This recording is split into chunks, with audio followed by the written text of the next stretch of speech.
Hello and welcome to another edition of the Moving Iron Podcast. This podcast is proudly provided by Axon, helping dealers move more iron for almost 100 years. Find out more at axontire.com. Axon was started almost 100 years ago out of a passion for keeping agriculture moving. It's that same passion that drives them today. With a vision for a better experience for both farmer and dealer, they set out to create a better way to move more iron. When you partner with Axon, you get immediate access to a full range of products and solutions designed to meet the complex needs of today's grower. Axon carries all major brands and sizes of tires, wheels, and tracks. From custom colors and sizes to fully customized wheels, you can have the solution for virtually any problem today's farmer is trying to solve. To find more or become an Axon dealer, please visit axontire.com. This podcast is also brought to you by Valley Transportation. Valley Transportation has been hauling ag and construction equipment across the country for the past 33 years. Call Parker at 800-657-4910 for all your trucking needs. At Valley Transportation, our goal is to help you reach yours. This podcast is also brought to you by Ag Direct. No matter how you buy your ag equipment, from a dealer, auction, or a private party, Ag Direct can help you finance it. You can even apply online at agdirect.com. Learn more about your financing options at agdirect.com. Moving higher in the 21st century. Hard-working people working hard for you and me. Moving higher, time and time again. Through the years you'll find us here. Moving higher. Hello and welcome to Moving Iron Podcast, Markets with Shawn Hackett. This edition of the Moving Iron Podcast is brought to you by Axon Tire, helping dealers move more iron for the past 100 years. For more information, go to axontire.com. Also, Valley Transportation has been hauling ag and construction equipment across the country for the past 33 years. Call Parker at 800-657-4910 or visit valleytransinc.com for all your trucking needs. At Valley Transportation, our goal is to help you reach yours. And lastly, no matter how you buy your ag equipment, from a dealer, auction, or a private party, Ag Direct can help you finance it, even if you apply online at agdirect.com. Learn more about your financing options at agdirect.com. Shawn Hackett, it's nice to come on a couple times a week to talk about what's going on in the marketplace, and this week's no different. Sean's here from Boca Raton, Florida. Frosty Boca Raton, Florida. It's horrible down there, Sean. I don't know how you're living with yourself. I this morning I had the fire on outside. I had my hot cup of coffee, and steam came out because it was so cold out here down here. Look out, man. Look out. You sure that just wasn't humidity coming up from the grass, or? It's probably humidity because there was a little rain. It made me feel like it was cold, yeah, you know? Yep, there you go. There you go. Well, Sean, there's a lot of crazy stuff going on. You know, the weather events that you've talked about here in January on your last podcast and last newsletter that you put out kind of broke that down a little bit. You're talking about, you know, January being one of the coldest Januaries in the 2000s, and it's shaping to be up that very much to be that way. So I guess talk about that a little bit, what we see happening there. We still got this pretty sustainable drought down in Brazil. They're chopping back their forecasts and those kind of things. So I guess kind of talk about this weather thing and what you see happening right now. Yeah, I mean, the cold pattern that we thought was going to start in December, you know, started early January. And when we look at population-weighted heating degree days, we are looking at least the top three coldest January, but it looks to us like it could be the coldest January of the 2000s. January 2014 was the coldest January we've had in the 2000s, but this one looks like it's going to break it. It could break it solidly, and it does look like our long-term work and cycles are suggesting that this pattern looks pretty entrenched, and that this is going to carry over into February, and this persistent cold winter pattern that we had been forecasting and suggesting for a while, although it started a little late, is in full swing, and we do think that the implications for late spring frost this year in the U.S. are going to be elevated. And then, of course, that creates all kinds of issues for the planting season, for the winter wheat crop coming out of dormancy, and all kinds of other issues that we think are going to be potentially large movers for grain markets as we move into the planting season. So all this is on message. As I said, it took a little longer to develop, but it does look like we're clearly in it, and we really don't see these trends going away. And natural gas, I think, is starting to make a move now. We're starting to get the chart pattern to turn up, and it looks to me that we could start getting some natural gas prices starting to worry again that our supplies may get too low here as we move into the spring. In terms of the dry weather, if you really think this through, they're starting to harvest soybeans now in Brazil. Not everywhere, they plant them at different times, but they're starting to harvest, and I pretty much think that we've priced in the first crop soybeans and the first crop corn into prices. I really don't think you can hurt the crop anymore in the south, and we know the north and the west is pretty good. So I think we've priced it in. Of course, what we haven't priced in, they're just finishing up planting now, is Argentina.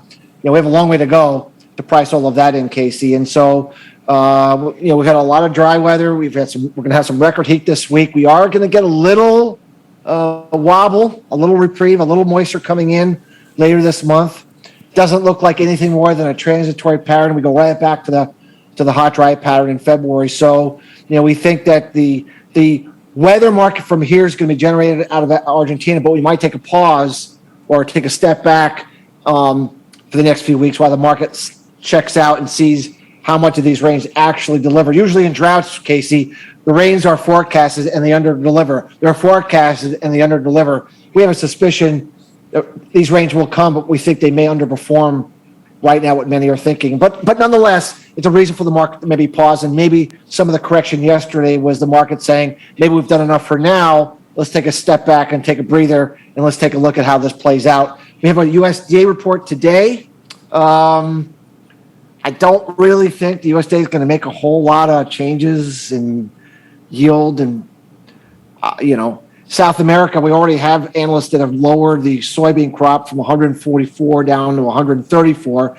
I don't believe the USDA is going to go down that low. That's not the way they operate. They might move down some, but I don't see them providing a more bullish report than some of these estimates that have already come out. If there was to be a surprise, it would be the quarterly grains stock report. That would be the report that I would be looking for today to potentially have a surprise. If the USDA loves to take all their mistakes of the past and fix them in quarterly grain stocks, either up or down, whichever way they made a mistake. So if there was going to be a surprise that's going to move the market today, I would pay attention to the quarterly grain stocks. We might find that especially in the corn market, we might find that they don't see as many bushels of corn that the market's anticipating. That would be where I would be looking for kind of a surprise or something that the market might find as a reason to be, to move the markets violently today. Everything else, I don't really see much of a reason for the markets to move. So, right. Okay, yeah, that was my next question. Was talking about the report that comes out today and what your thoughts there were, and it sounds like, the USDA has done a good job up to some aspects here that of kind of keeping things kind of bounced along more than done in the past. Like you look back at 19 and 20, they made some horrible mistakes and corrected them all in one time. And you had $3 corn jump up to $5.50 corn, and next thing you know, bam, you're in this huge swing, and it just doesn't feel like they're going to have that. I don't know, that catalyst, I guess, to do that. Do you think they could look at some of the yield reports and say, we're 170 whatever, and we're going to be down to 174, is something like that, where they had a 2-bushel move on that, or do you feel like it's going to be kind of keep par for the course here? They don't typically like to make a big change on yield because that would say that they really screwed up. Right.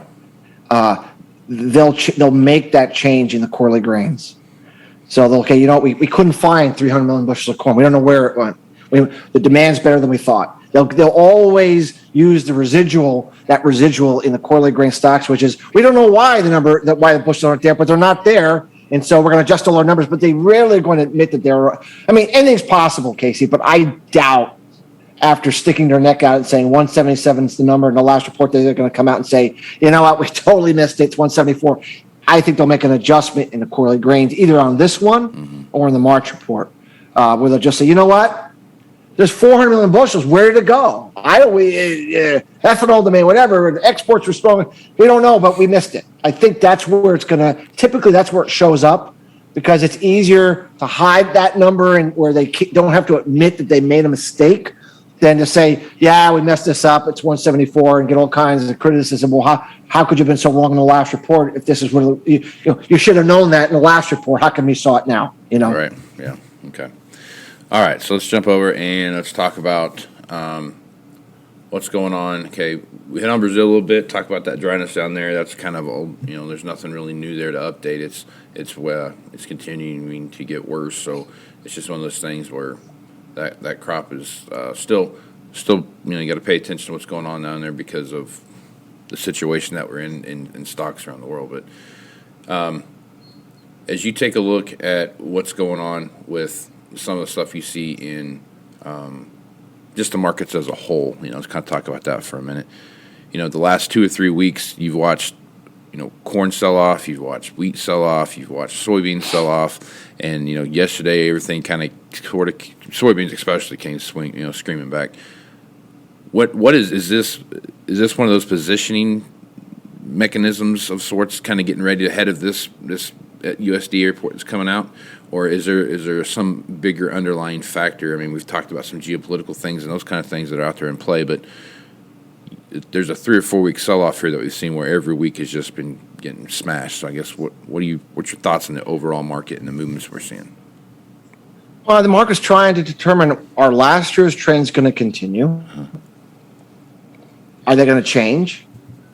Or are some going to continue? I was trying to figure out how we make money this year. We're talking about speculative capital. How are we going to make money this year? In agriculture, in commodity markets. Is this inflation going to accelerate? Is it going to have deflation? The Federal Reserve, geopolitical. There's a lot of moving pieces, as you said, Casey. And I was trying to determine how to position how we make money this year. It could be exactly the same way you made money last year, or it could be totally different. But what we're looking at, we look at overall commodities, and we have marginally broke out as a whole to all-time new highs, higher than we were in 2011, which set the all-time high for overall commodities. Marginally broke it.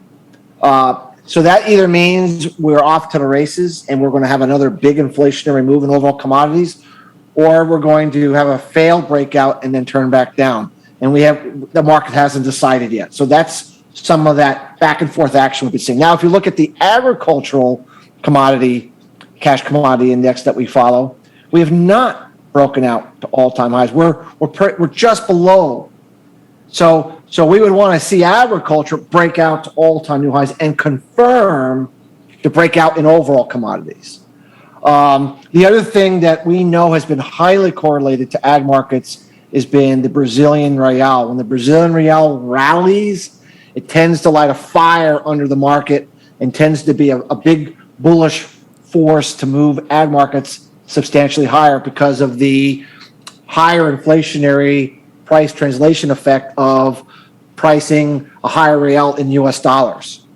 And the real looks to us, it's been basing, and we think it's potentially could turn up and have a technical breakout. It has not done it yet, but if we get a technical breakout of the real, that would be an additional sign, that we're going to be entering a melt-up phase. The last thing, Casey, and something we've been watching for a while, is that the open interest in overall commodities. We follow 28 different commodities, and we follow the open interest. Typically, when markets rise, open interest rises. That means capital's coming in, speculators are getting long, commercial, you're getting an increased interest, and when markets fall, the open interest declines.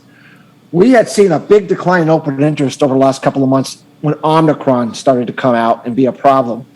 But all of a sudden here in the last 2 weeks, open interest has started to surge again.